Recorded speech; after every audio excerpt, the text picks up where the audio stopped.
un gift tare, tare frumușa și să nu-l acoperim. 89, 1989. Eu m-am născut în Uniunea Sovietică, dar am crescut într-o țară foarte mică și în căutare de sine. În comparație cu Moldova, eu cred că știu rolul meu pe această planetă. Cel puțin eu așa îmi place să cred. Și astăzi am să vă povestesc istoria creativității mele. Nata Andrei îmi spune și așa cum în majoritatea familiilor post-sovietice, la noi nu se vorbea despre artă. La noi nu se vorbea despre crize existențiale și căutare de sine. Acesta este aproximativ stanocul la care a lucrat mama mea și din cauza lui mama mea nu a făcut teatru. Dar mie îmi place să cred că anume stanocului eu îi datorez faptul că mama pe mine m-a dus să fac teatru la Strășeni și după care la Chișinău. America te-a stricat. Asta erau cuvintele preferate ale lui mama după ce în 2007 m-am întors după un an de zile în Statele Unite prin programul Flex. Acolo eu pentru prima dată am luat cursuri de artă și profa mea de acolo a spus că eu am un potențial foarte mare, ceea ce la 18 ani mie mi-a dat aripi imense. Paper Girl Moldova este primul meu proiect de artă. Noi am încercat să aducem arta mai aproape de oameni. În fiecare săptămână noi organizam ateliere unde oamenii vineau și creau. Tot ce ei făceau rămânea la noi, după care noi am expus lucrările lor și după care le-am împărțit aleatoriu prin tot Chișinăul. Eu pot amul să vă spun că eu făceam asta de dragul oamenilor, dar de fapt eu asta făceam de dragul meu, deoarece odată ce anunțam că există acest eveniment, eu mă responsabilizam foarte tare. Era o lecție în care eu lăsam tot și mă dedicam creației în felul meu, foarte basic și din instinct. Datorită proiectului Paper Girl, eu am fost invitată de Nata Albot să fiu reporter la Jurnal TV. Cel mai tare mie mi-a plăcut să fac seria de reportaje Nu-ți fie frică de microfon. Eu aveam o cameră, un microfon, un operator, o întrebare și alergam prin tot Chișinăul, încercând să fac ca oamenii să-mi răspundă la această întrebare.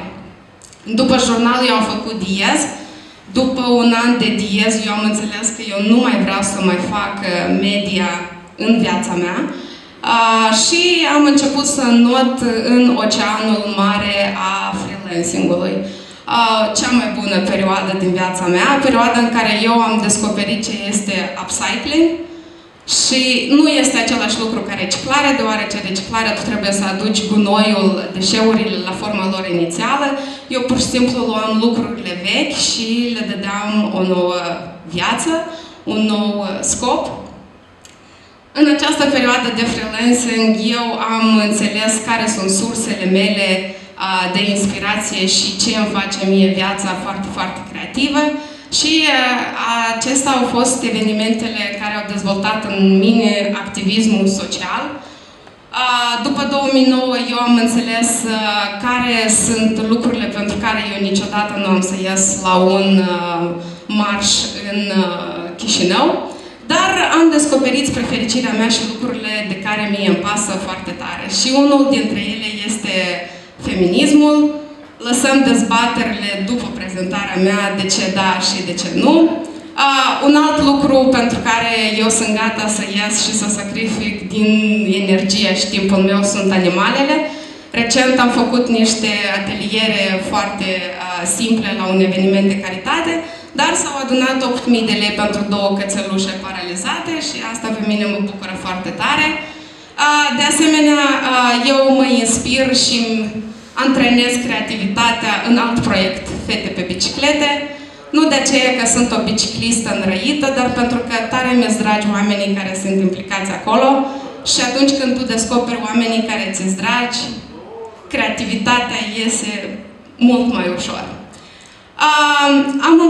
Am început să învăț cum să mă despart de arta mea, trimițând scrisori în jurul lumii pe la diferiți oameni Iarăși, eu aș putea să vă spun că mie tare mi-s dragi oamenii care primesc ale mele scrisori, dar asta nu este așa.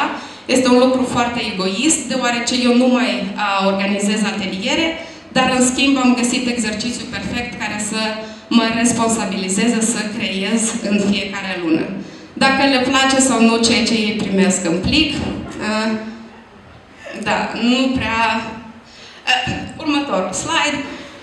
Așa cum eu nu pot să călătoresc atât de des pe cât mie foarte tare mi-ar plăcea, aceste scrisori mă ajută să călătoresc în jurul lumii, din Australia până în America de Sud. Oamenii care primesc ale mele scrisori, eu îi cunosc sau nu prea.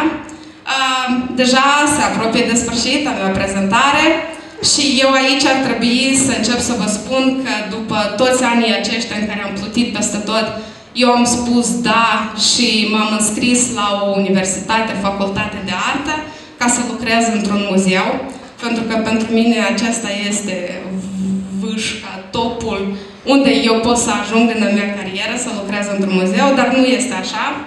Din păcate, studiile mele în artă au fost împinse încă mai departe pe polăcică și eu sper că, într-un final, în viața mea, eu am să revin la asta, deoarece eu cred că artiștii au un atu foarte important, ei au o libertate imensă, ei pot să fie cât de nebuni cât ei pot să-și permită, lor asta li se iartă, artiștilor li se iartă foarte multe, ceea ce nu li se iartă muritorilor de rând.